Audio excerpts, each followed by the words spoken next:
Tandroany anokatra ny sofinay sy ny fonay ahafahanay mandray sy mianatra ary indrindra manova ny amin'ny tsiraray avy ifanaraka amin'izay sitraponao Andriamanitra. Amin'ny anaranao Jesosy mitenena indray amin'ny tsiraray avy, mitenena amin'ny tsiraray avy Andriamanitra.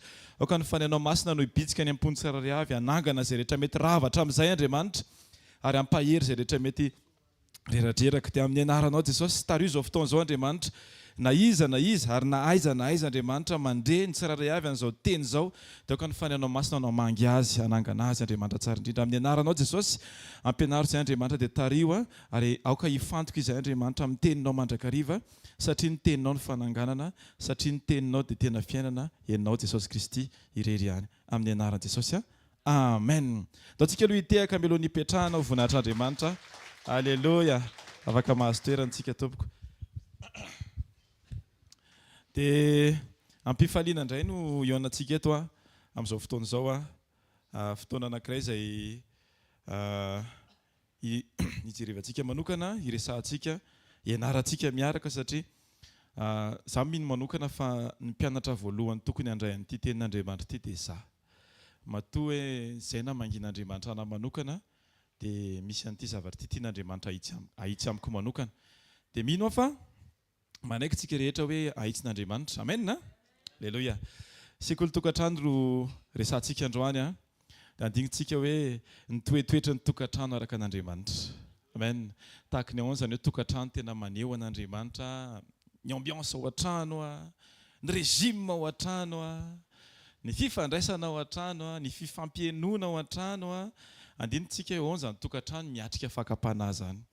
Matetika tsy dia resantsika io matetika fa ohatra ny tonga dia ny amin'ny fahombiazana sy ny fa misy mifakapanana ny tokantrano. Iresaka koa tsika manodidina hoe manana ny endrik'Andriamanitra izany tokantrano izany. Ahoana izany hoe tokantrano tokony manana endrik'Andriamanitra, manana firaisana manokana amin'Andriamanitra ny lahy sy ny vavy izany tsy tokony adinontsika. Tokantrano mifanompo, tokantrano midera an'Andriamanitra. Alleluia. Tokantrano miara-miatrika. Amen. Dia antsika maka tesotra masina ety am-panombohana fa izao aloha zavatra mba hifampiarahantsika kely ety am-boalohany.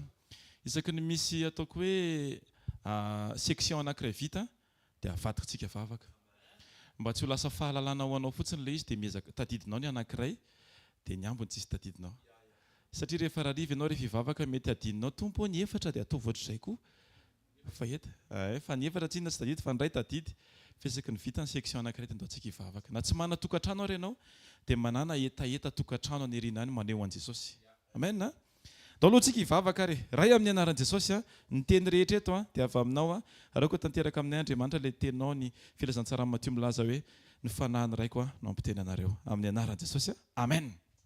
Hain'i Jesosy manokatra ny sofiny mareniny. Hain'i Jesosy manokatra ny vavan'ny mona. Hain'i Jesosy mikasika ny fon'ny olona nefa na olona mifankatia be ary mbola tsy nahita ny fon'ilay olona. Hoe hitako ny fona ohatra n'izao dia midobodoboka ohatr'izao. Izao ny pulsation anao par minute. Tsy izay. Fa Andriamanitra mahita ny détail ny zavatra rehetra. Alleluia. Ny tokantrano dia tsy rindrina. Tsy efitrano. Fa firaisam-po sy hevitra ary fomba fijery manambaran'i Jesosy. Tsy hoe rehefa misy rindrina mampisaraka anao amin'ny olona dia midika fa tokantrano. Matetika misy ny rindrina fa tsy mijoro ny tokantrano. Matetika misy ny hevitra fa tsy mijoro ny tokantrano. Satria ny tokantrano dia aza adina fa ny fahatateran'le teny fikasan'Andriamanitra teo amin'ny fotoana nanamasinana hoe ho nofo ray ihany izy ireo. Izany hoe fisainana ray, fomba fijery ray, fomba fiteny anankiray, fomba fihetsika anankiray. Mety hoe rehefa any jereo tsara fa rehefa ohatra hoe mandeha ataoko hoe conférence anao amin'ny mpivady dia mety ao anaty efitrano anankiray be daholo ny olona rehetra matory. Samy eo izany ny mpivady. Fa hitanao foana rehefa tena hoe reto tena mpivady, tena manana tokantrano tafahorina. Dia reto mpivady mbola mila hoe tinambavaka amin'ny anaran'i Jesosy. Tsy efitrano, tsy rindrina manambara tokantrano fa firaisam-po. Mety misy olona tsy manana trano matory eny amin'ny sisiny eny fa manambara ny tokantranon'i Kristy. Mihoatra noho ny olona miaina anatina vila fa tsy manambara ny toetran'i Kristy ao anaty tokantrano. Aleo aloha izany azava dia ny aty am-boalohany fa ny tanjon'Andriamanitra dia tsy ny andoko ny rindrina ny trano misy anao. Fa ny tanjon'Andriamanitra dia ny anamboatra ny fon'ny lahy sy ny fon'ny vavy dia avy eo maneho an'Andriamanitra dia miara-miatrika. Dia ity tena mahafinaritra be, rehefa miara-miatrika dia miara-tafavoaka dia miaraka maneho voninahitra an'Andriamanitra. Vita ny sekolitsika androany, sarao ny fahatsaran'Andriamanitra. Alleluia. Alleluia. Aza adino fa tao amin'ny saedena dia ninin'Andriamanitra mihitsy na ainy arany tsy nasiany rindrina, dia tsy nasiany efitrano, dia tsy nasiany rideau, tsy nasiany séparation. Satria ny ten'Andriamanitra dia milaza mihitsy hoe ilay rindrina anie dia amin'ny endrika anankiray manambara ny fahatapahan'ny fifandraisako aminareo e. Matetika rehefa tsy dia mifankazo zay mpivady dia ny ray arimy matory dia ny ray arimy matory. Hitanareo fa tonga tsy hoe ao anaty efitrano anankiray matory dia ny ray tsy mikanape fa tonga dia misy rindrina eo ampovoany. Ny devoir antsika voalohany zany anaty tokantrano. Izay mihitsy mahatsara ilay dizaina ilay trano amin'izao, tonga dia studio mpambaray, ao ny fandriana, ao ny lakozia, ao ny anina, ao ny zavatra rehetra manambara ny Kristy. Saidena tsisy rindrina. Amen. Amboariny eo am-ponao tsy hanisy rindrina amin'ny vady. Amboariny ny fomba fisainanao tsy hametraka barrière amin'ny vadinao. Satria misy antony Andriamanitra matoa tamin'ny voalohany dia nampitanjaka ny Adama sy Eva. Satria tsy tiany zavatra hisy afina amin'ny lahy sy ny amin'ny vavy. Mitondra zavatra be dia be zany tsisy miafina zany, compte bancaire, message MP. Raha vao misy zavatra fenina dia lasa fakam-panahy reny, tapao amin'ny anaran'i Jesosy. Aoka ianao marina hatramin'ny kely indrindra. Alleluia. Tebaka voalohany dia zao hoe manana firaisana manokana amin'Andriamanitra ny lahy sy ny vavy. Amen. Manana firaisana amin'Andriamanitra manokana ny lahy sy ny vavy. Volonté parfaite n'Andriamanitra dia hoe mialohany ny dirany lahy sy ny vavy ao anatin'ny tokantrano dia ny lahy efa anazy ary ny vavy koa efa anazy. Alleluia. Nefa misy koa ny atao volonté permissive n'Andriamanitra zay. Mety tsy voatery zay ilay schéma jereo za amin'ny fandeferan'Andriamanitra. Misy sary efa ao am-pony tiany tanteraka amin'ny tokantrano isan'isany. Fa nefa misy ny fotoana sasany izay tsy tanteraka izay sary izay, dia inona ny ataon'Andriamanitra? Manome option hafa izy, volonté permissive. Afaka tonga dia nijoro izy, rehefa tsy izay dia tonga dia ary, rehefa ty tonga dia ary. Fa maninona izy mametraka volonté permissive? Satria ngeza be ny fitiavany atsika. Ngeza be lehibe ngeza lavitra ny fitiavana atsika, mihoatra noho ny fitakiany zavatra anankiray izay hitany fa mety hoe au-delà ny capacité atsika tsiraray avy. Alleluia. Genesis 2:7 dia misy ten'Andriamanitra milaza hoe amin'ny anaran'i Jesosy: ary vovon-tany namoronan'i Jehovah Andriamanitra ny olona, ary nofofonfofonaina mahavelona ny vavorony dia tonga olombelona izy. Amen.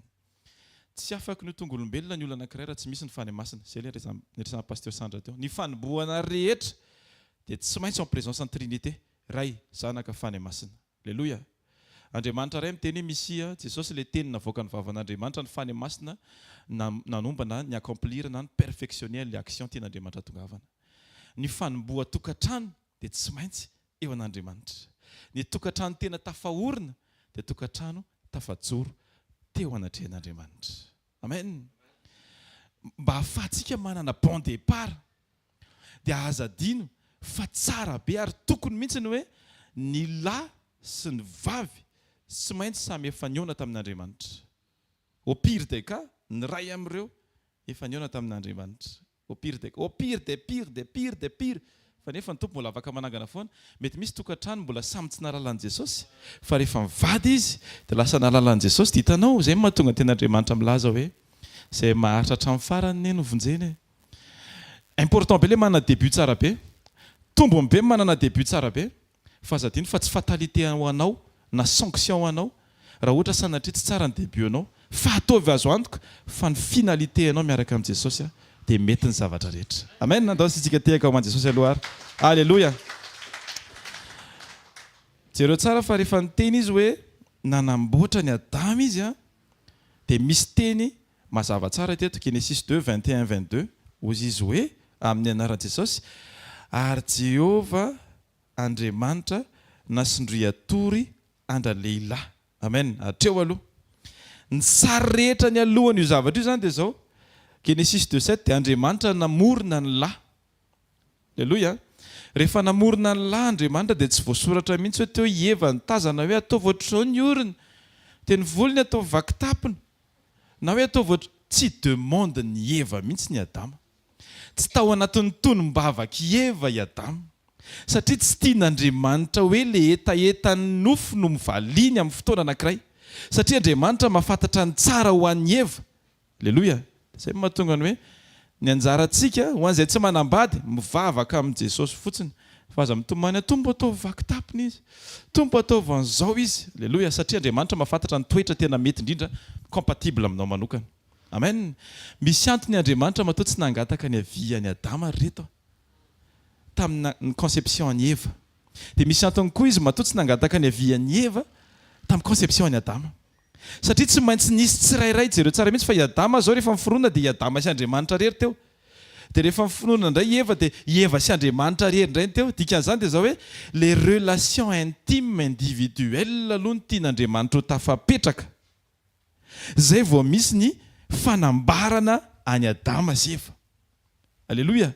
Zany hoe mba hahafahan'le fototra tafajoro tsara dia tsy maintsy misy fifandraisan'ny lahy manokana amin'Andriamanitra, dia misy ny fifandraisan'ny vavy manokana amin'Andriamanitra. Dia jereo tsara fa nitovizan'ny lahy sy ny vavy amin'izay fotoana izay dia samy mifandray amin'Andriamanitra. Dia amin'izay fotoana izay rehefa samy mifandray amin'Andriamanitra dia lasa inona zany lien mampitambatra anjareo? Le Andriamanitra le eo ampovoany. Dia iny anie le endrik'le hoe amin'ny voalohany rehefa amasinina ny mariazy dia mitodika makany amin'ny mpitandrina aloha, fa rehefa ho atokana izy ireo vao mifampitodika tsy maintsy samy efa nitodika nakany amin'ny Jesosy aloha ny tsiraray avy. Aleluia. Zay vao atao mifankahita fa tsy hoe vao miona izy dia tonga dia ataonao ohatr'izao mandrabatapitra ny fotoana. Tsy hisy fotoana vanina eo raha ifampijery eo zareo. Volomasonao tsy tiako, hanina tsy tiako, zao tsy tiako, hanina tsy tiako. Lasa misy demande tsy tanteraka eo. Fa rehefa tafafantoka tamin'i Jesosy izy anankiroa dia teneniko anao vao mifampijery reny dia émotion no mipetraka. Amen. Tonga dia le fitiavana, le tafapetraka vokatry ny tenin'Andriamanitra no miseho eo, fa tsy misy hoe tsy misy an'le filana tsy tanteraka intsony. Raha vao ifampijery vao manomboka tonga dia hoe nanahoana le traiteur, nanahoana le hanina. Tsy izay, fa le fionana amin'Andriamanitra. Na tokantrano efa tafatsangana ary dia aza adino izay fototra voalohany izay. Tokony manana fotoana miaraka amin'Andriamanitra tsiraray avy. Tsara be tsika miara-mivavaka ao an-tokantrano. Tena aleloia be zany. Fa aza adino fa ilaina koa ndany ianao mitokana manokana. Ndany ianao mitokana manokana ny vavy. Fa mora kely mifanantona rehefa samy efa nanakaiky an' Jesosy. Fa mafy be ny fifanantonana raha vao misy anankiray fotsiny tsy manaiky manatona an' Jesosy. Mety mazoto miaraka mivavaka isakariva nefa ny fonao mavesatra be. Satria no niena mason'ny vadinao sy ny zanakao izay tenenao foana mila mivavaka tsika isakariva, ianao nefa tsy réglo dia ataonao fotsiny le izy nefa ny fonao tsy mety. Fa miverena makany amin'i Jesosy. Verena makany amin'i Jesosy. Rehefa ho avy Jesosy dia fampakaram-bady ny resaka. Dia raha ianao ve dia manaiky ianao hapakatra vady tsy mameno an'le fepetra takinao? Na ianao ary mety misalasala hoe ohatra hoe tonga ny fotoana amin'ny mariage dia hatramin'ny fotoana amantaona nareo ny araka dia rehefa tonga ny jour J amin'ny mariage dia tonga koa izy dia nanao robe de mariée ohatra anao nefa izy lehilahy ohatra. Teo vao niseho ny d'origine hoe tena zavatra afaka ity zavatra ity. Na ianao ary tonga dia fianakaviana tonga ohatra tsy mety azonareo. Tsika tena mila mpifanantona amin'Andriamanitra satria hoy izy ny ten'Andriamanitra amin'ny Jona toko fahatelo izay. Toko 10:7. Aleluia. Jona 15:3 hoy ny ten'Andriamanitra efa madio raha teo ianareo no niteniko izay nolazaiko taminareo.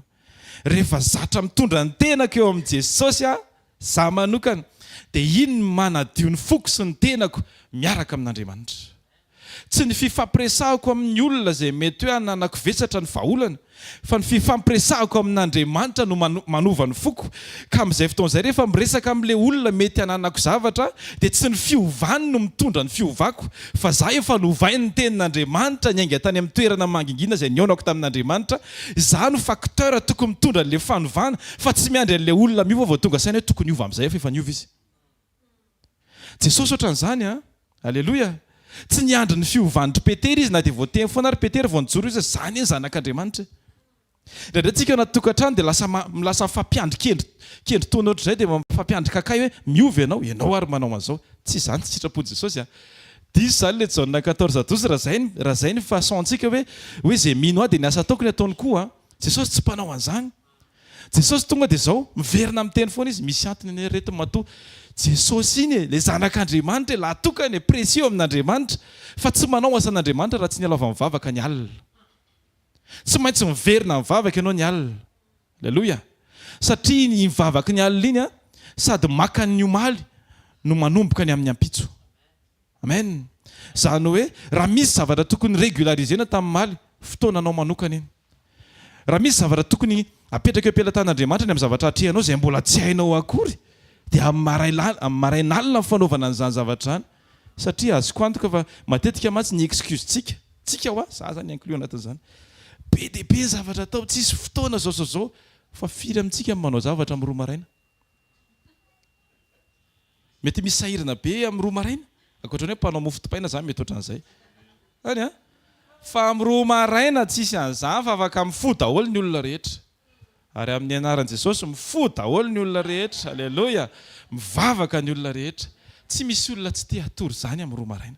Io ne le miditra le deuxième film. Io le miditra le tsirony, io le nofy itiako tenenina io. Alleluia. Fa io mihitsy ny tonga dia potseo amin'ny paozy. Vavakantsika. Alleluia. Satria azadiny fa iny dia endrika famolahanao ny nofinao. Iny te hatory foana. Vao kosikosianao trao ny lohantsika. Na firy tonga dia lasy io. Alleluia. Tiako tenena dia zao le filan'ny nofo ao foana. Fa anjarantsika mahay mametraka tsara hoe atraiza. Misy antony matoa hoe Adama eto dia Eva eto dia Andriamanitra ray eto ampovoany. Dia amin'ny teny gasy izy mahafinaritra be satria hoe le ray manambara hoe unité. Natambatra ho i ray. Na biraisina tsy mitovy. Ilay lahy, ny ray ny vavy, ray sola, ray lava volo, ray misy volombava, ray mety misy ihany rehefa kelikely fa tsy haiko roviana. Alleluia. Ampitambatra Andriamanitra mihitsiny le zavatra samihafa mba haneho endrika anankiray. Dia jereo amin'izay ny zavatra ampanaovina Andriamanitra antsika amin'izao fotoana izao. Raha hiteny fotsiny resaka gâteau. Ny olona taloha tsy eritreritra mihitsy hoe zany lafarinina zany, farine de manioc dia afangaro amin'ny atody dia atsofoka anaty hafanana dia avy eo asiana siramamy dia niainga tany amin'ny farany siramamy. Nisy zavatra composition be dia be tao. Fa rehefa nisy tolotsaina napetraka Andriamanitra tao amin'ny olona anankiray hoe mamokatra gâteau ty dia na ny olona tany io ny matière première efa teo foana hatramin'izay. Any efa teo foana na sakafo mivoaka rapitso ary dia efa teo foana io matière première io. Fa nisy ny toe-tsain'Andriamanitra niditra tao dia nampianatra nanao zavatra vaovao. Raha tianao izy fiavaozana ny tokantranonao dia mifandraisa amin'Andriamanitra dia aoka ny sain'i Kristy mipanapaka fa misy zavatra mbola tsy niaina ny tokantrano mihitsy afaka mivoaka rapitso rehefa tena tafaray amin'Andriamanitra ny lahy sy ny vavy. Amen. Matetika mantsika miteny hoe monotone be ohatr'izao dia efa ataony avao miditra resto kely dia manao ohatr'izao kely tena tsara be zany fa mba le resto iry le atosika indray andehanana fa reny mety mbola tsy nandehananareo. Alleluia. Le misy an'le zay zao tena nisy fotoana nanao ohatran'izany tena tsy afendanareo zany zavatra. Nisy fotoana zany rehefa miantsena vao maraina be le efa elela tamin'ilay mbola nanao tsena dia lasa mivady amin'ny 10 maraina miantsena eo Andravoahangy. Ohatran'ny tsara be ry neny ty vary amin'ny anana ty zany tongotsika dia amin'ny anana ndao ary ahoana sandry ndao ary tonga dia le kitoza le atsipy amin'ny tanana ohatr'izao. Alleluia. Izy koa zany ho anahy manokana ny ilaiko satria indraindray tsika tady ametraka sary ny amin'ny antso ny antsoin'Andriamanitra tsika tsy raray avy. Jesosy ve tsy afaka matory any ambony mololo? Afaka tsika izany. Alleluia. Tsy 5 étoiles ny diran'i Jesosy fa mety hoe 5 étoiles. Izany hoe nisy volona omby teny, nisy zavatra be dia be teny, étoile tonga 5 mouches. Alleluia. Tiako tenena ao anatin'ilay izy dia zao hoe misy rindrina tokony ravanao satria indraindray tsika rehefa tsara fifandraisana mivady indray dia lasa manangana rindrina amin'Andriamanitra. Tandremantsika tsara mihitsy zany tsy hisy amin'ny anaran'i Jesosy. Tahaka ny fomba ny antsoin'i Jesosy ny mpianatra, toerana, situation andraikitra samihafa fa nefa ho amin'ny iraka anankiray. Natsoin'Andriamanitra ny vady ny lahy tany ambany tany atsaha tany mety teo am-piadiana sonjo ny antson'Andriamanitra ny vehivavy mety mpiasa birao fa aza mijery an'ilay andraikitra hoe mpiasa birao sy mipiady sonjo fa rehefa Jesosy miteny reto ny compatible dia ekeo ilay izy aza dino tsy manambady ivelany ianao tsy manambady fizika nisy ny teny azay mihitsy teto voaingana satria ny fizika mety roraka fa ny toetra tsara rehefa miela dia memamy io mahafinaritra mihitsy mahafinaritra mihitsy ratsy tary kelikindry ity maimbo kelikindry ity fa raha vao ohatra ka ny toetra tsy mety ohatr'izay tonga lasa aty foana isaka miteny ohatran'izay alleloia aoka izay natambatr'Andriamanitra dia misy compatibilité ana toetra tao satria ny singa an'Andriamanitra efa mipetraka tao anatsika tsirairay zay ny mahatonga le Genesis 2:7 miteny hoe nasiany fofinainy iny le portion an'Andriamanitra iny le tenena Jauna 20, 22, 23 ozy izy hoe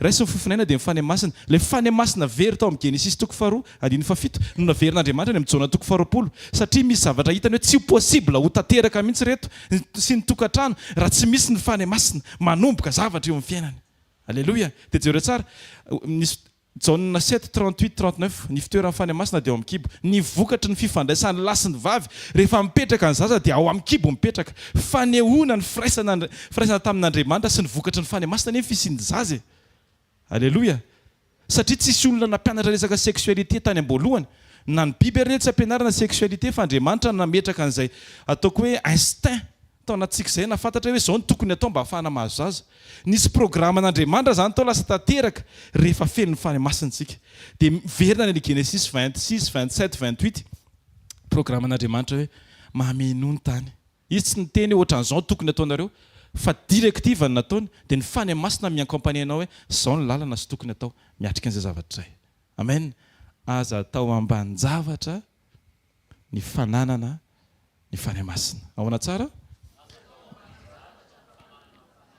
taontsika hivavaka aloha mba arak'ilay zaraina teo hoe olona manana fany masina sady piray amin'Andriamanitra ho vavy manana fany masina sady piray amin'Andriamanitra nisan'ny tokantrano asandrato vavaka ao ara raha amin'ny anaran'i Jesosy mivavaka izay amin'izao fotoan'izao Andriamanitra mba ho tokantrano tena anjakanao tokoa ny tokantranonay Andriamanitra tokantrano tsiraray avy ho andro izay mbola tsy mana tokantrano dia aoka Jesosy Kristy tena andeha amin'ny etaetanao izy andeha amin'izay programanao izy Andriamanitra amin'ny anaranao Jesosy mivavaka izay ny ray mpianakaviana rehetra ho ray mpianakaviana mpitokana mivavaka miaraka aminao ny ray mpianakaviana rehetra ho ray mpianakaviana mpitokana miaraka aminao ary lafiny anankiroa Andriamanitra dia samy ho feno ny fany masina ary ny tontolo tokantrano izay misy an'izy ireo Andriamanitra dia lasa tontolo feno anao Andriamanitra lasa atmosfera feno anao amin'ny anaran'i Jesosy amen tokantrano miatrika fakapanahy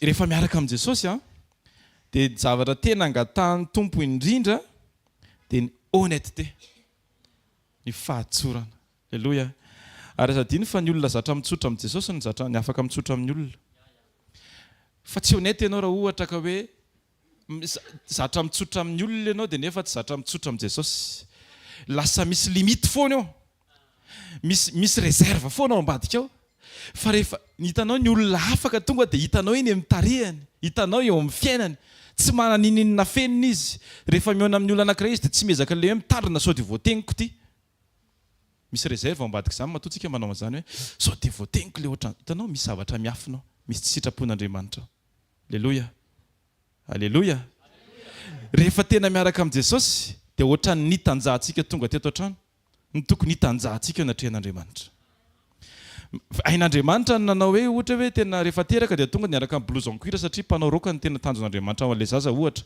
évangélika alleloia tsindriako tsara aloha alleloia ao vitan'Andriamanitra anie zany Genesis 3:21 izy raha tsy diso Andriamanitra nie ny styliste nanao fanatitra izy ampiakanjony Adama sy Eva vitan'izany zavatra zany vitan'izany nampiakanjo antsika tao kibo hoe zay ny goana antaniny goany dada sy neny ina ny tianao alony na blouson dia neny ihany ohatran'izao fa zao nampitanjahany ianao mba hahafahanao matsapa hoe nitanjaka ianao ny ala taty amiko dia tiaka ianao miverina eto amiko mitanjaka honnête ianao dia honnête ianao miverina aty amiko rehefa miresaka amiko ianao aza miolakolana tsy zanak'Andriamanitra miolakolana zanak'Andriamanitra mahitsy Jesosy tsy haiko ity zavatra ity ny anisan'ny fototra anankiray tsy mampandroso ny kristianina satria tsy manaiky tsy mahay izy.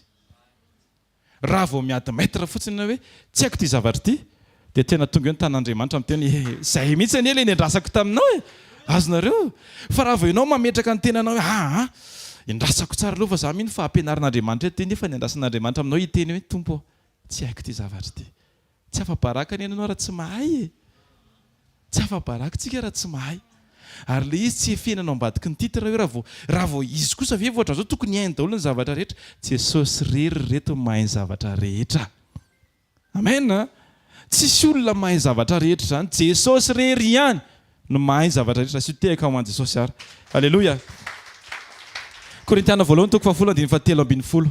Korintiana voalohany toko 7:17 amin'ny anaran'i Jesosy. Hoy ny ten'Andriamanitra, tsy misy fankapanahy nahazo anareo afa-tsy izay zakan'ny olombelona, nefa mahatoky Andriamanitra ka tsy hamela anareo alaim-panahy mihoatra noho izay zakanareo, fa ny momba ny fankapanahy dia asiany lalana ahafahanareo koa mba ahazakanareo izany. Amen. Amen. Fankapanahy misy. Fankapanahy tsy maintsy misy. Fa antsika tsy maintsy mijoro. Raha ohatra ka jereo tsara fa vao vita batisa Jesosy amin'ny Luka toko 4 izay. Fa vao vita batisa dia inona zavatra nitranga? Nalaim-panahiny izy. Diso ny fihevintsika raha mieritretsika hoe vao vita batisa nateraka indray dia tsisy fankapana intsony. Misy foana io. Raizadiny fa tsy hoe faty antoka amin'ny fisian'ny fankapanahy. Fa lasa faty antoka io. Izay ilay mahatonga antsika ny teny hoe tsy tokony occasion de chute ni tentation, fa tokony opportunité de gloire. Ny occasion de chute dia zao, ny occasion dia 50% mety lava ianao. 50% tsy lava ianao. Fa ny miaraka amin'i Jesosy, aza mametraka mihitsy na doty kely ary hoe ho lava ianao. Tsy mametraka irika mihitsy tonga dia raiso opportunité. Tsy chance, samy hafa ny opportunité sy ny chance. Zanak'Andriamanitra tsy miankina amin'ny chance, fa zanak'Andriamanitra misaisir opportunité. Alléluia. Dikan'izany rehefa misy zavatra mitranga ao, ninona raiso opportunité de gloire zay ho an'i Jesosy. Rehefa nalaim-panahy Jesosy tareny hevitra dia tsy hoe occasion de chute, fa opportunité de gloire ho an'Andriamanitra. Satria ny tenin'Andriamanitra izay velona tao anatiny fotsiny navoakany. Alléluia. Le marina tao anatiny fotsiny navoakany. Le honnêteté teo amin'ny fiainany sy ny relation tamin'Andriamanitra ray, iny fotsiny anie navoakany. Tsika ne rehefa miatrika tsy tsika miady sainy, fa tsika rehefa miatrika tsika tokony miankin-doha amin'Andriamanitra. Satria izy efa niteny eny Matteo 20:20 hoe ny fanahany raiko izy niampiteny anareo. Ary lesona ngeza be ho antsika mihitsy ny Samuel 2:7 Davida miteny teo amin'ny lit de mort hoe ny fanahany Jehovah kosa izy nampiteny aho.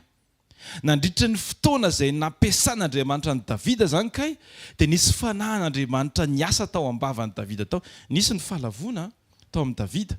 Alléluia. Fa nisy ny fibebahana tao aorian'izay zavatra izay. Ary nisy kosa nefa niakon'izay fahalavona izay izay tsy resantsika eto androany, izay tsy afaka nisy programan'Andriamanitra fa tsy afaka nataon'i Davida intsony vokatra ilay fahalavona. Mahatonga namipréciser an'izay dia zao tsy hoe anoty ianao dia hibebaka rehefa avy eo. Tandremo fa any amin'ny bokin'ny Hébreu 10:26 izay raha tsy diso a. Ingany tsy diso satria Alléluia. Fangin'ny fany masina eto mantsy Hébreu 10:26 ny tenin'Andriamanitra. Tsy diso. Alléluia. Fa raha minimy manoty isika nefa rehefa nahazo fahalalana tsara ny marina dia tsy misy fanatitra noho ny ota intsony. Tandremo. Hoe malala famindram-po ianao dia ndeha ataoko aloha ilay izy satria rehefa hivavaka tena mifoko hitomany rehefa eo dia ho avelan'i Jesosy. Vakia tsara ny tenin'Andriamanitra. Verena amin'ny tenin'Andriamanitra. Aza misangisangy tenin'Andriamanitra. Amen. Fankapanahy tsy maintsy misy, fa itsika tsy maintsy mijoro. Ary mahatsara ilay tenin'Andriamanitra teo dia zao hoe hoy ny tenin'Andriamanitra hoe amin'ny teny frantsay moa izy azavainy kokoa hoe misy ny fankapanahy eo alohantsika tsiraray avy. Dia ny anjarantsika dia zao miankina amin'Andriamanitra satria ny tapany farany amin'ilay izy dia zao hoe efa misy lalana efa niforonon'Andriamanitra ahafahanao mivoaka amin'io fankapanahy io. Fa ny ahafahanao mivoaka an'ilay fankapanahy dia tsy ianao mitady an'ilay lalana, fa ianao miankina amin'ny fitarian'ny fany masina dia tafahoana amin'ilay lalana mivoaka. Izay mahatonga an'i Jesosy miteny hoe izany lalana sy fahamarinana ary fiainana. Ny fivoahanao anatina situation anankiray dia tory lala amin'ny fany masina. Fankapanahan'ny lahy dia ny vavy, ary ny fankapanahan'ny vavy dia na ny lahy na ny vola. Tsika tsy tonga dia tondroantsika ohatr'izay ilay izy. Alléluia. Eny an-dala ianao zany tsy afaka ny teny mihitsy hoe hoe tonga dia reseko amin'ny saiko fotsiny io hoe non dia non. Ilay izy tsy saina. Ten'Andriamanitra anie dia miteny ataom-poko ny iraketako ny teninao mba tsy hanontako aminao intsony. Ny fahataterahan'ny tenin'Andriamanitra anatin'ny fonao no lasa sakana tsy hanotanao. Fa tsy hoe ny sainao hoe za tsy hijery vehivavy mitondra tômôbila tonga dia mitodika ohatrao. Efa tena précaution tsara be zay. Tena félicité que ianao amin'izay zavatra hoe tena tsara be zay zavatra izay. Alléluia. Fa tsy mitseho limité amin'izay zavatra ianao fa tsy maintsy miaraka amin'ny tenin'Andriamanitra. Satria ny fandresen'ny olona tsirairay avy dia tsy maintsy mifototra amin'ny tenin'Andriamanitra.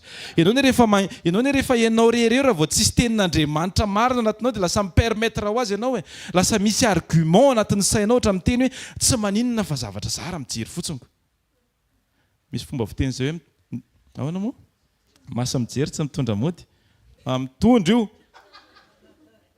Mitondra mody io. Alléluia. Misy antony Jesosy miteny hoe raha manelingelina maso dia esory ihany izy satria fantany hoe mitondra mody io. Azonareo tonga dia tapao. Tsika koa mila manao auto-confession. Délivrance personnelle ohatran'i Jesosy. Fotoana izy nanao délivrance. Za tamin'ny fakapanahy. Za tsy ohatr'izany. Za efa nafahan'i Jesosy tonga dia contrenao directa mihitsy ny tenin'ny devoly. Tsika anie tsy fampiatsara velatsia. Samy misy fakapana daholo tsika tsirairay avy. Mety niendrika isehon'ilay fakapana mety samy hafa. Fa ianao mihitsy mila manapa-kevitra za Jesosy tsy izany. Efa nafahanao tamin'izany torony amin'izay ny tenin'Andriamanitra. Vao manonona tenin'Andriamanitra fotsiny ianao tonga dia mijanona ny devoly.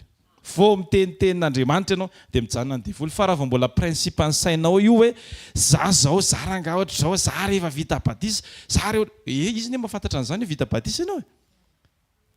Fa le izy hoe mila manapa-kevitra ianao hoe non amin'ny anaran'i Jesosy non. Galatiana 5:5 jereo tsara mihitsy. Galatiana 5:5 andiny fa 9:7-7. Jereo ilay tenin'Andriamanitra. Misy ankla anankiray mahafinaritra be ty manao hoe fa hoy izao mandehana araka ny fanahy dia tsy hahatanteraka ny filan'ny nofo ianareo. Fa ny nofo manohatra amin'ny fanahy ary ny fanahy manohatra ny nofo ary mifanohatra izy roa mba tsy ahazonareo manao izay zavatra maninona ozy izy? Zavatra maninona? Zavatra tianareo. Misy zavatra tiany nofo ao. Misy zavatra milevina ao anatin'ny nofo ao. Fa ianao tsy afaka ny contre an'izay raha tsy mandeha araka ny fanahy-masina. Io ne ilay ambaran'ny Paoly amin'ny Romana 7:7 hoe raha manota ozy izy dia tsy zatsony ilay izy. Fa misy zavatra milevina ao. Izay ilay hoe natiora-pahotana. Natiora-pahotana dia misy zavatra milevina ao anatin'ny nofo ao mety passé. Fa raha vao ohatra ka tsy mirehitra ny fiainam-pananao dia lasa mifola izy. Jereo tsara fa rehefa tsy mirehitra ianao dia lasa mivoaka ny toetra ratsy efa mivoadinao taloha. Satria tsy ampy firetan'ny fanahy-masina. Dia jereo ny tapany faharoa amin'ilay hoe Galatiana 5:16 manao hoe mandehana araka ny fanahy dia tsy hatateraka ny filan'ny nofo. Teneny mihitsy hoe filan'ny nofo.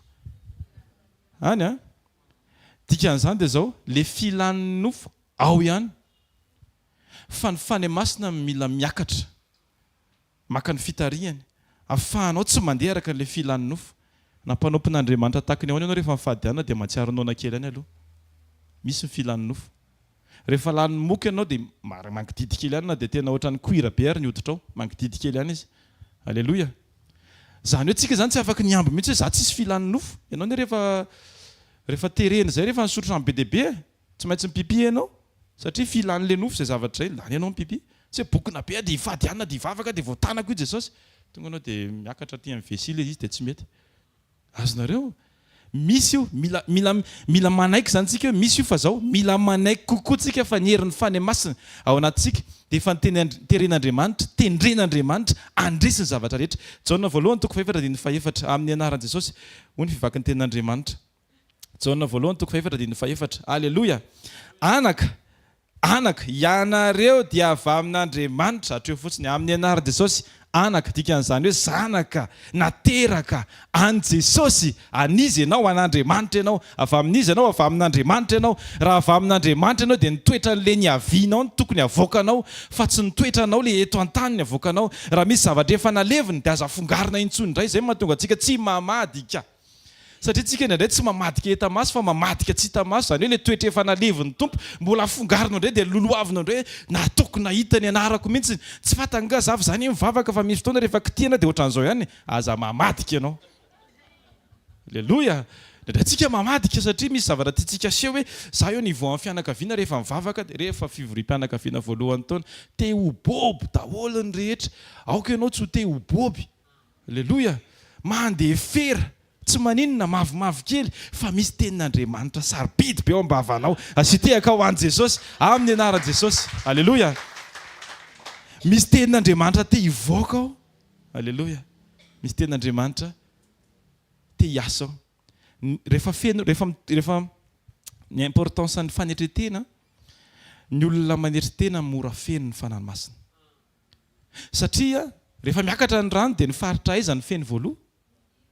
Faritra iva ny feno voaloha. Be sarety sy mahavoky rehetra iny. Misy lesona tokony raisitsika izany arakaraka ny anetreko tenako eny atrehan'Andriamanitra.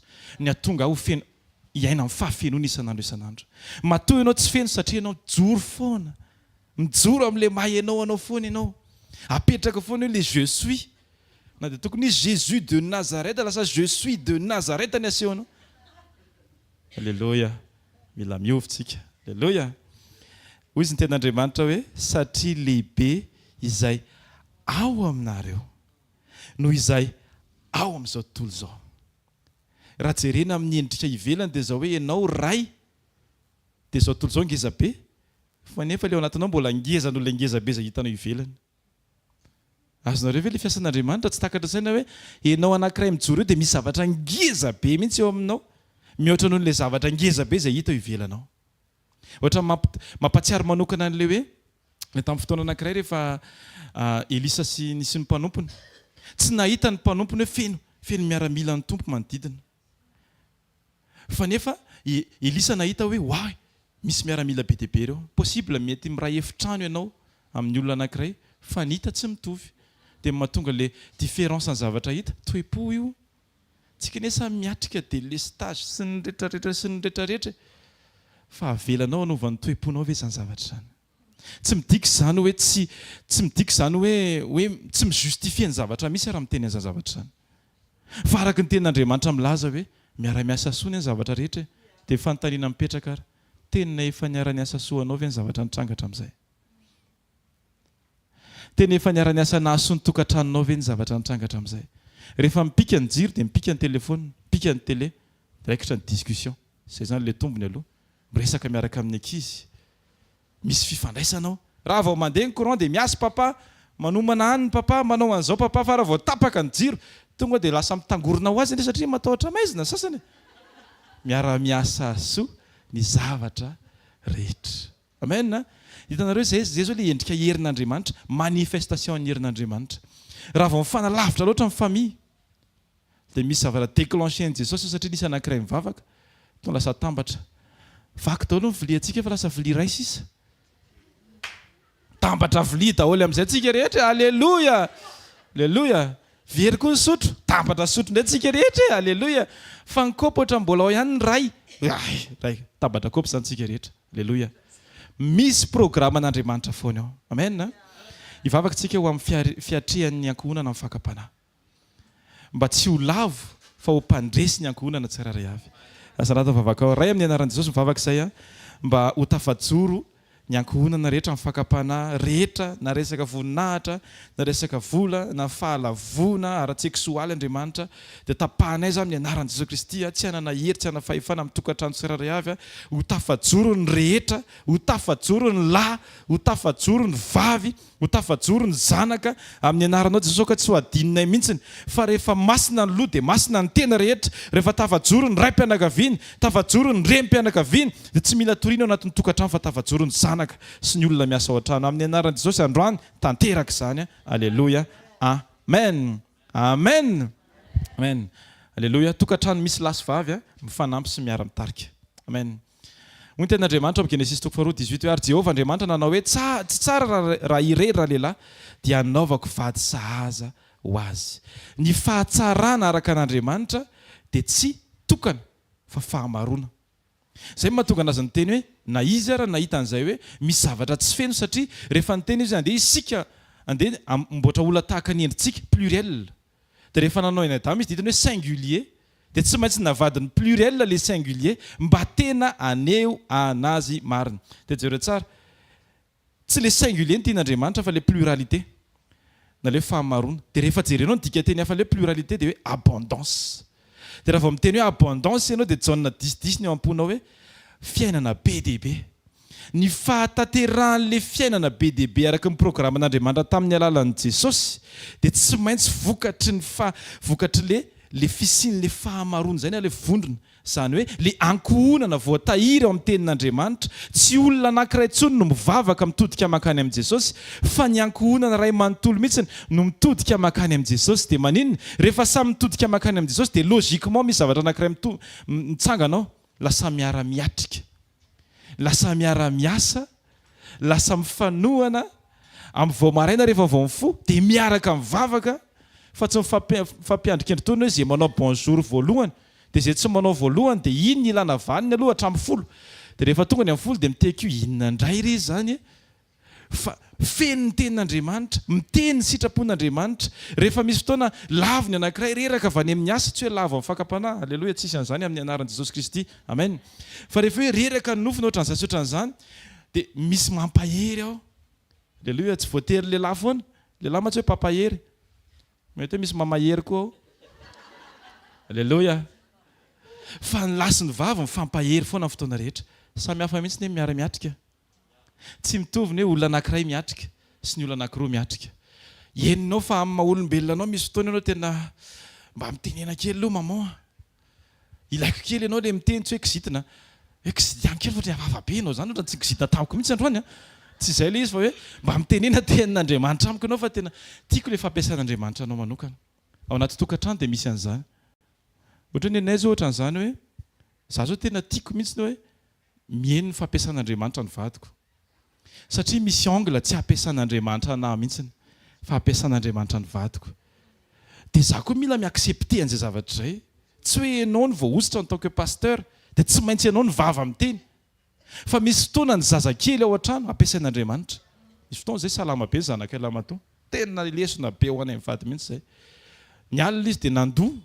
Rehefa nandoa izy dia ao anatin'ny sainy, inona moa ny ohatr'izao, ahoana moa ny ohatr'izao, tena tsy afenina, adino ny vavaka. Fa le zaza no nampatsiahy hoe papa, za hisotro rano Jesosy. Dia teo aloha izay mivady fa tonga saina sao dia ahoana koa ty zaza ty miteny an'izany dia naverina, papa za hisotro rano Jesosy. Dia lasa izay mipetraka dia nanao fandraisana dia mivavaka izay. Rehefa mivavaka dia mena ny rano Jesosy izy. Tonga dia natory le zaza. Dia izay tsy natory satria nandiny tena hoe Jesosy eo, zay kay pasteur tsy mahatsiaro an'izany ohatrany hoe ianao mitory teny hoe any anaty tonkiranao misy hoe aza mamaika aninana an'izao fa tonga dia mivavaka aloha. Alleluia, alleluia. Azonareo le izy tsy titre fa le izy fiainana. Le izy hitan'le zaza dia le zaza zay ny tsarony satria ianao mety hoe nietrehitra foana hoe zao le zao domina ty dia tia mivaliny, fa ao amin'Andriamanitra tsy mahazo manao an'izany tsika. Ny tokantrano tsy azo hoentsika tsy enjery. Ny tokantrano zay le tsy dia tsara loatra, teneniko hoe tsy dia tsara loatra hoe mamaky boky ianao dia zay hitanao anatin'ny boky ny aplikenao anaty tokantrano. Satria maninona lasa tsy fitarihan'ny fany masina le izy, fa fitarihan'ny olona. Mety hoe tena teneniko mihitsy ataoko raha hoe ataoko hoe lokoko tsaratsara le izy hoe mety hoe nampiasain'Andriamanitra le olona nanoratra an'le boky tena tsara be zany. Fa Andriamanitra manana ny façon ny tiany hitondrana ny tokantranonao. Ny tanjon'Andriamanitra dia ianao manakaiky azy fa tsy ianao manakaiky olona na fomban'olona. Satria ny tokantranonao tokony vavolombelona koa an'le olona nanoratra boky. Fa raha ny zavatra nosoratany tao ihany ny avoakanao dia tsy vavolombelona anao amin'izay fotoana izay fa copie collé. Fa nefa ny fiainam-panahintsika tsy tokony dika mitovy fa tokony fanehoam-boninahitra personifié daholo, maneho an'Andriamanitra tsirairay avy. Nisy ny tokantrano misy façon mety hatrehanao an'ity fa aza tonga dia transposenao hoe tsy maintsy zao ty. Izay mahatonga ny rehefa manatona mpanompon'Andriamanitra tsika ka maka conseil dia tsy maintsy miverina mivavaka aloha. Alleluia. Fa tsy tonga dia miprincipe hoe ohatra le niteneniko tamin'ny endrareo tetsy tsy voatery tsy izay mihitsy.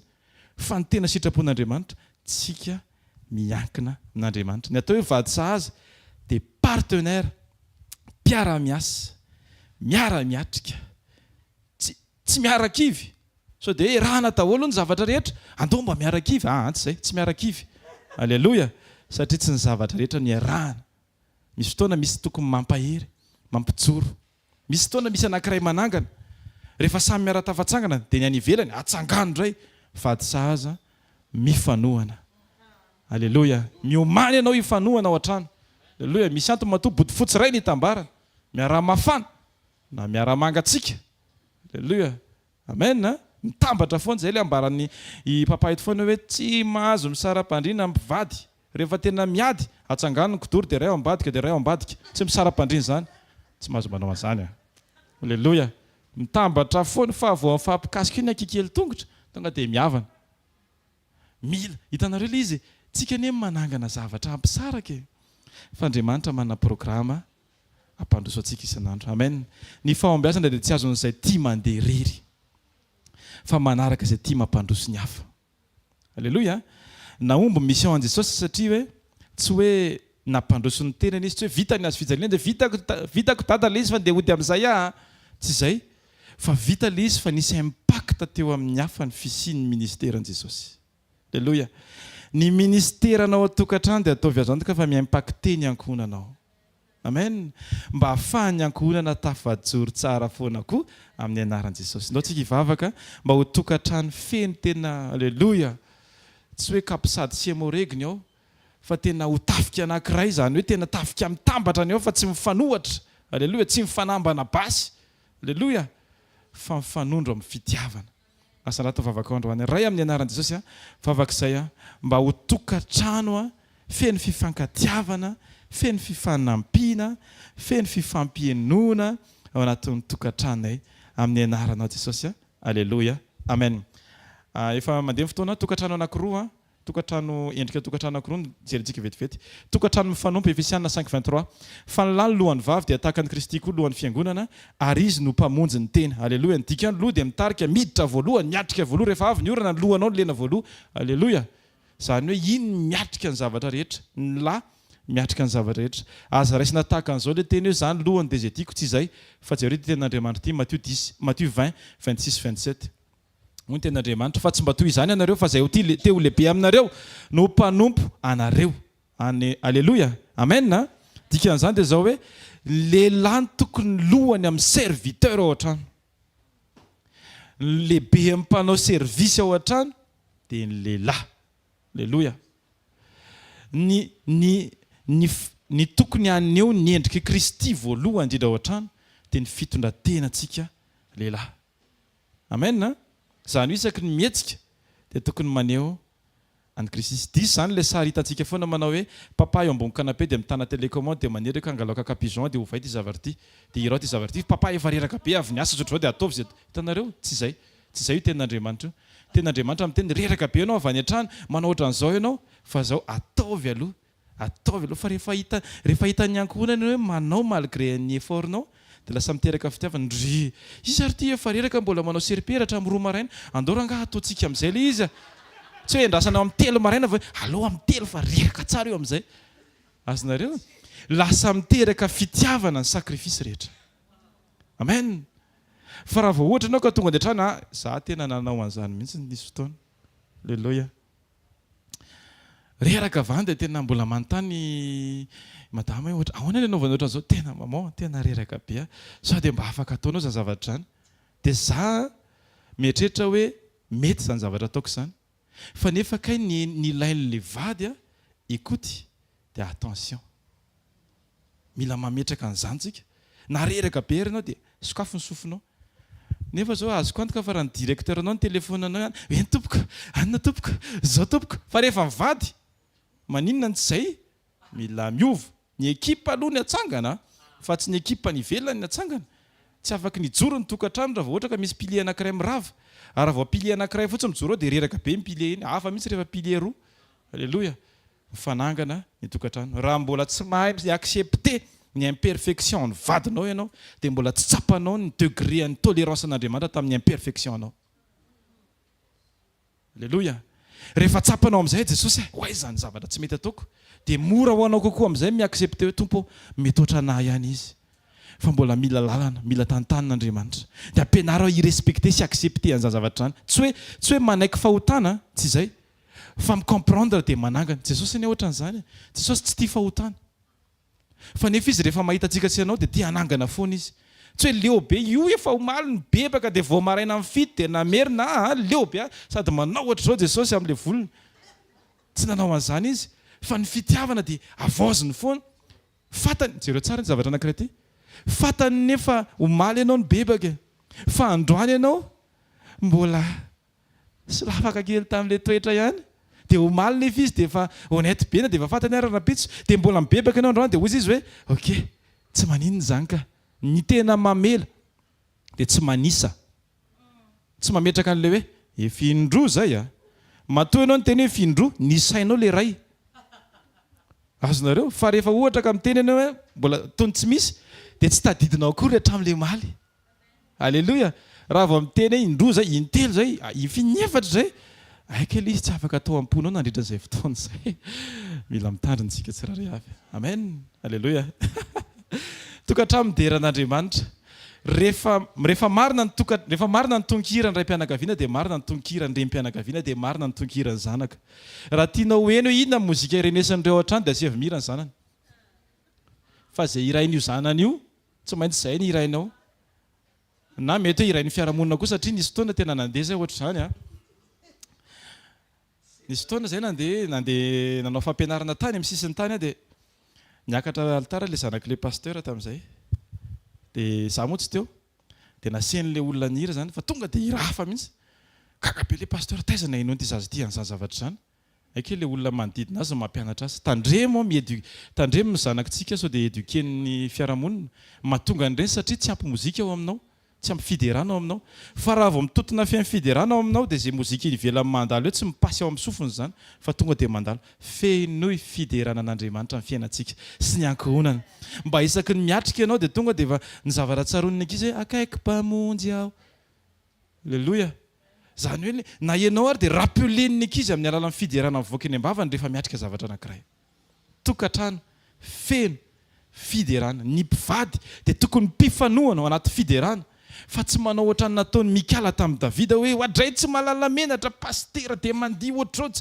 tsy malala menatra azonareo rehefa hoentin'i Jesosy zay ianao a na ny vadinao ary tady tsy ho fantatrao aloha na ny zanakao ary ohatra ny tady adinonao zany rehefa naty asa fanompona adinonao miantso adinonao mandeha FMP fa rehefa ny antrano alamina alleloia satria ianao mbola revo-be ao anatin'ilay toerana miaraka amin'i Jesosy alleloia alleloia alleloia rehefa miaraka amin'i Jesosy zavatra anankiray koa ty a rehefa tena uni amin'i Jesosy tsika tena any amin'ny toerana tsy hita maso alamin'Andriamanitra amen any amin'ny zavatra mety mampiady sainanao alamin'i Jesosy ihany rehefa indraindray tsika mety hoe vokatry ny zavatra mitranga nisy fotoana zao ohatra n'izany 2019 nisy contrat zay sabotsy a sy alahady sabotsy a sady mampianatrira no nisy zavatra natao mbola tsisy fotoana sabotsy ika angamba tamin'izany dia ny lahady ariva tena hoe contrat hira anankiray mihitsy dia ny tenin'ny mpanompon'Andriamanitra hoe misy ohatran'izao a ahoana andeha ianao dia za zany tonga dia nitao an-tsaiko hoe zavatra farany izay tsy tiako mihitsiny a no hoe tsy mi-honore zavatra anekeko zany tena tsy tiako mihitsiny satria tsy tiako ataon'ny olona anazy ny zavatra zany dia teo anatrehan'izay zavatra nefa tsy maintsy nandray décision a dia za aloha zany teniteny tamin'ny mpanompon'Andriamanitra za tompoko tsy andeha fa misy an'izao a dia misy an'izao a dia misy an'izao dia misy an'izao dia tena sahirana be za raha ohatra teny amin'ilay olona ay azoko vao tapaka le appel dia tena tsapako mihitsy tena teo ohatrany tsy pisitsika zany a dia resaka tamin'ny taty a za ohatrany tsy pisy zany fa tena ohatrany ajanko le amin'ny anina sy anina fa aleoko mandeha fa mangataka ny avianao ena ahoana ny eritreritra dia izy rehefa izay napetraka ny tompo taonao dia andano dia avy eo lakamisy nisy an'ilay appel dia ny zoma ny antso an'ilay olona natsoko loha le sabotsy mialatsina fa tena tsy afaka fa tena misy zavatra tsy maintsy andehanako asan'Andriamanitra tsy maintsy andehanako ay tsy maninona mihitsy zany zavatra zany fa oke mandehany ianao dia amin'ny manaraka tsisy olana zany wow tonga dia nisofla aloha hoe Jesosy miasa ao ambadika ny zavatra rehetra zany lahady indray contrat na concert sady ny telondrora mihitsy sika ahoana moa zany Jesosy nanaovana an'ity ny antso an'ilay olona za hoa raha lahy tsy afaka fa misy asan'Andriamanitra tsy maintsy ataoko ay ok ary tsy maninona rangaha zany fa aloha tonga dia ataony fa nanalo ataovy ny asan'Andriamanitra vita ny asan'Andriamanitra alleloia ndraindray tsika mihezite satria matahotra ny zavatra hitranga alleloia fa azadiny ty zavatra anankiray ty aleo lavitra midecevoir olona toy izay midecevoir an' Jesosy tokantrano tsy midecevoir an' Jesosy ny tokantranontsika tsiraray avy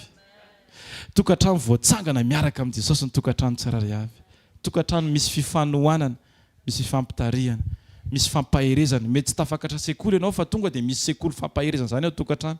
Ohatrany zao fanenga tany an-trano dia ozy izy taty hoe za verangahy zao dia tsy afaka mba natrika fampianarana ataona dia ozy izy za hoe ok ataoko averiko rehefa aveo fa zao manao salama aloha ianao aty an-trano dia averintsika mihitsy rehefa aveo dia zaraiko daholo ty tenin'Andriamanitra ty fa manao salama ianao an-trano dia raisitsika ohatran'izay le izy. Alleloia. Ao an-trano tokony misy fifampaherezana, tokony misy fifananganana, tokony misy fifanohanana, ao ny tena fizaram-pitiavana tena tsara indrindra mahatonga te ody daholo ny olona rehetra rehefa feno fitiavanao. Misy fanontaniana tokony hipetraka raha ohatra misy olona tsy te ody, tsy ampy fitiavanao zany. Alleloia. Ny edenany mampite hipetraka eo foana. Dia ohatr'izay hoe tokantrano tanjon'Andriamanitra ao antsika. Tokantrano ohatran'ny Edena, tsy hoe feno manga, feno bozaka ny ambony fandriana, fa tena hoe feno, misy fahafenoana ao, misy sakafo, misy fitiavana. Olona efa 20 taona fa mbola ahoana fa hanampapa elahy. Tsy mamenatra anie zavatra zany satria endrim-pitiavana za zavatra zany. Alleloia. Alleloia. Andao tsika hitsangana hivavaka tsika alohan'ny karam-panompon'Andriamanitra. Jesosy eo ny amin'ny teny rehetra izay voaraina teto Andriamanitra. Dia misaotra anao izay Jesosy satria fantatray fa zany rehetra zany Jesosy dia mbola mila amboarina aminay rehetra Andriamanitra. Tsy afaka ny teny mihitsy zahay hoe efa mety zany fiainako zany Jesosy. Jesosy eo. Marina loatra ny teninao Matthieu 7:20 milaza hoe aza manaiky atao hoe mpitarika ianareo fa tokana mpitarika dia Kristy. Fa ny anjaranay Andriamanitra dia hoe miandraikitra an'izay zavatra eo alohanay. Fa ny tokana mitarika dia ianao Jesosy Kristy irery ihany. Mitenena Jesosy eo amin'ny fiainan'ny tsirairay avy. Atsangano ny tokantrano. Atsangano ny fiainan'ny tokantrano. Aoka ampahirezo ny tsirairay avy ny lehilahy, ny raim-pianakaviana sy ny vehivavy amin'ny anaran'i Jesosy. Ho azoto hivavaka, azoto hifo maraina alina.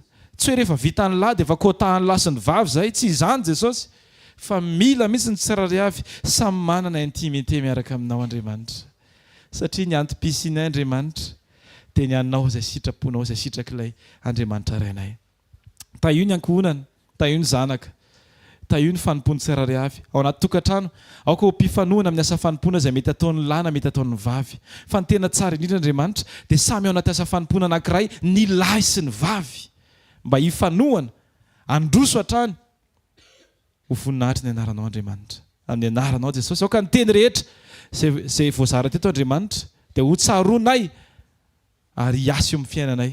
Tsy raha-pitso fa amin'izao fotoana izao Andriamanitra. Raha misy dingana tsy vita tany an-tokantrano, ndreto izay Andriamanitra ody na hiasa, afaka manao appel kely hoe papa famela aminao aho. Maman mbola tiako foana ianao fa adiniko ny teny azy anykeo.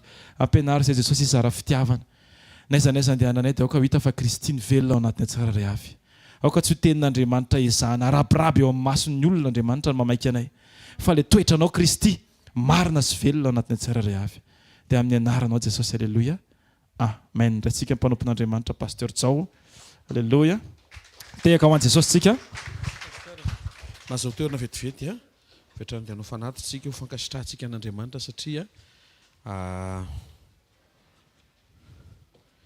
mendrika fisaoran'Andriamanitra ary izay tonga eo amin'ny fanatrehany dia mahatsiaro fa afaka manao fanatitra, afaka mitondra izay vokatry ny fony. Androantsika tena voata tao anatin'ny sekoly tokantrano fantatsika daholo ny zavatra nitrango amin'ny tokantranon'ilay pastera androany saotran'i Jesosy Alleluia. Raha maremarika ianao dia zavatra azo aplikena daholo izy amin'ny fomba tsotra ary sofa manao rappel Andriamanitra mba ho afaka ho ampiarina ilay izy ary ny zavatra mahafinaritra amin'i Jesosy tsy hoe efa manana tokantrano ianao. Le teny teo tsy hoe teny ho an'ny olona efa manana tokantrano fa na olona voairoso na olona tena mbola tsy manana mihitsy na dia noho tsarany fa tena hoe fampiarana ny fiainan'Andriamanitra eo amin'izany hoe tokantrano zany, na ny fifandraisan'ny mpivady na ny fifandraisan'ny mpianaka. Le mpianaka resahany eto ianao le ray aman-dreny dia ny zanakao fa ianao koa le zanaka dia le fifandraisanao amin'ny ray aman-dreninao. Zany indraindray adintsika rehefa melehibe tsika dia ohatran'ny tsy zanaka intsony, mbola zanaka ianao. Anontany hoe ho an'izay mbola velon ray aman-dreny fa fahitany ianao mbola be kiloty sy be koso foana. tena ianao nefa tena antanione tena abrainy eny aompony ray aman-dreny reo fa ny aompony dia mbola anao an'izao nitakola koa dia raha mbola zaka ny lamosiny dia babeny fa ny angezanao ty moa marina mafy anapa-damosina ray aman-dreny fa tena mbola ny fahitany ianao dia ohatran'ny zazakely foana dia tanareo misy zavatra ianary anatin'ilay izy tsy hoe fa melehibe ianao dia tsy zanaka ntsony dia ohatr'izay koa fifandraisanao amin'ny zanaka koa be dia be izy teo tokantrano zay ny lasy vavy dia manana firaisana manokana amin'Andriamanitra. Ny tokantrano ihany koa izy dia miatrika fakapanahy, miara-miatrika ary miara mandresy. Ny tokantrano ihany koa dia tokantrano miara aiza izy teo miaraka taria amin'ny fanamasina. Dia zay ilay teny toy izy hoe tandremo izy sao dia izay hitanao anaty boky no ampiarinao fa aloha izay hitaria amin'ny fanahy fa mety tsy le tanaty boky iny ny tian'Andriamanitra ho ataonareo fa le spesiala mbola tsy nisy mety eto ambony tany dans le cadre ny sitrapon'Andriamanitra foana zany resantsika izany. Amen. Tokantrano mifanompo ny dada dia lohan'ny mpiasa. Ahoana tsara le télécommande chips sy tena efa ela pasteur tsy nijery télé fa nisy fotoana ohatry nijery foana fa ifonana amin'ny tompo moa efa tonga anatin'le saison tsy mijery tsony. Halleluja. Fa rareo mandiny teny efa naninona ry no nijery foana tamin'izany. Tokantrano mifanangana. Wow. Tokantrano miara midera. Marina be mihitsy le ireo marika teo hoe indraindray angana mitsaritsika hoe oy zany hono ny hainono zareo fa tadio fa ny ankizy sensible. Indraindray mandeha mody izy maheno tsy ataoko eto le feo fa tonga dia ino no irairainy ao an-trano nefa ianao tsy mandefa an'ilay izy akory ao an-trano. Dia ohatrany hoe norizany fa ampahafantarina antsika zany fa indraindray ireny ankizy ireny mihirahira dia antan'io ray aman-dreny hoe tena hira fiaininareo ve ilay ohatr' izao dia afaka manazava izy hoe tsy tompoko fa ny hira fiaininay dia tsy manisa elo ohatr'izany ny hira enonay tompoko. Hitantsika ny tompo firina tsy aro fa voatahy izy andro amaraina. Ataontsika hitsanga dia saotra an'Andriamanitra ary misaotra anao izay ray amin'ny anaran'i Jesosy. Tsy voavidy vola ny teninao saotrany amin'ny fanendrenao mpanomponao androany ny fampiasanao azy ny fiainana izay nataonao teo am-bava ny voazara mahakasika ny tokantrano ankasitrahana ianao satria misy fanantenana ho an-tokantrano rehetra izay manatrika eto. Fanantenana miorona eo amin'ireo fahamarinana manamboatra an'ilay fifandraisanay na ny fifandraisan'ny mpivady na ny fifandraisan'ny mpianaka eny hatra ny fifandraisan'ny mpiray-tam-po tena ho voahintsy hifanaraka amin'ny teninao ary indrindra hitarafana sy hanahafana anao. Mino zay fandrao marina dia afaka ho tonga depara vaovao indray ny teny rehetra izay voaray androany ahafany mifantoka eo amin'izay tokantrano nomenao manatsara izay eo manampaharetana amin'izay eo mahita zavatra tsara amin'izay eo ary indrindra mahita ny fahatsarahanao miseho mihoatra eo amin'izay tokantrano efa misy.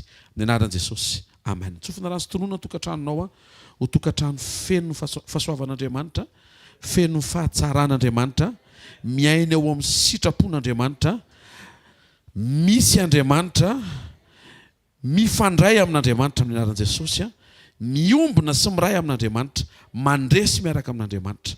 Tonoana amin'ny anaran'i Jesosy zay raha avy teo amin'ny tokantrano io ho atsangana iray. Zay maratra ao amin'ny tokantrano io sitranina amin'ny anaran'i Jesosy. Zay banga eo amin'ny tokantrano io fenoina amin'ny anaran'i Jesosy. Zay heverina fa ela mila soloina meuble ndresaka fa tsy vady amin'ny anaran'i Jesosy aoka ho tonga ny zava-baovao eo fena tokantranonao amin'ny anaran'i Jesosy. Zay mety endriky ny tsy fahampiana sy fahafoanana aoka ho tonga eo aminao ny fahafenoana sy ny famatsiana vaovao indray avy amin'Andriamanitra amin'ny anaran'i Jesosy. Ny trosa milefaina mandehana fa voaefy zany amin'ny anaran'i Jesosy. Aza miady saina miatrika an'ity tontolo andro ity amarana ny volana oktobra ianao miaraka aminao ny tompo manomana surprise tsara izy fa ka ho tokantrano hitarafana ny fisian'Andriamanitra ny tokantranonao fa mety ny zavatra rehetra amin'ny lafiny rehetra mety io amin'ny anaran'i Jesosy.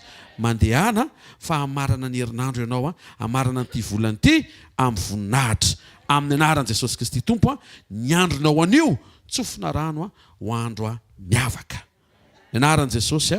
Amen. Zareo ny fahasoavana fa ny fahasoavan'Andriamanitra no matoy izao ary ny fahasoavan'Andriamanitra no matoy izao anareo. Teny Jesosy. Aza dino fotoana antsika amin'ny zoma zao hoe tsy mitrampokin'olona amin'ny efatra dia ny fandraisana